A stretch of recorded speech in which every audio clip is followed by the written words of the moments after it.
તો આ જાંબુનો જે ઝાડ છે, છોડ છે, એના આપણા ઔષધીય ગુણની વાત કરતા હતા. તો આપ જોઈ રહ્યા છો આ જાંબુ અત્યારે ખાસ તૈયાર થઈ રહ્યા છે અને આ જાંબુ છે.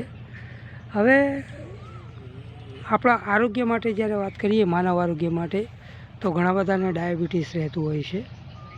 તો એવા ટાઈમે જો આપણે આ જાંબુના જે અંદરના ઠળિયા આવે છે, આ જાંબુ ખાઈ લઈએ પછી જે એના ઠળિયા અંદર આવે છે, સૂકવીને એને આપણે ધોઈને સાફ કરીને એનો જો પાવડર બનાવીએ અને પાવડર આપણા ઘરે હુંફાળા પાણીમાં અથવા સવાર સાંજ 2 ટાઈમ એ 1-1 ચમચી જો લેવામાં આવે અને એક ઔષધીય ગુણ તરીકે જો 1-1.5 મહિનો જો લેવામાં આવે તો જે ડાયાબિટીસનું પ્રમાણ છે ઓછું કરે છે અને માનવ સ્વાસ્થ્ય, માનવ આરોગ્યને સુધારવાનું કામ કરે છે. તો જાંબુ આયુર્વેદિક ઔષધ છે અને એની નોંધ આપણા ઇતિહાસમાં પણ લેવાયેલી છે.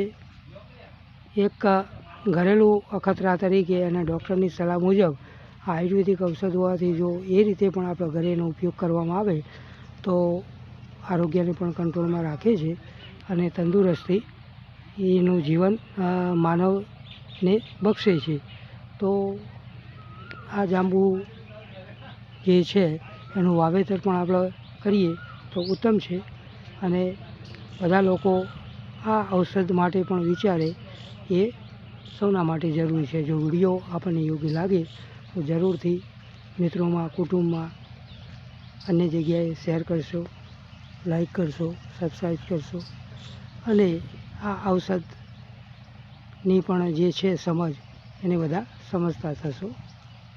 ખૂબ ખૂબ આભાર મિત્રો આપનો.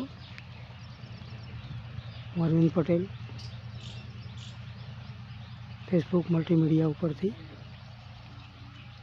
ધન્યવાદ.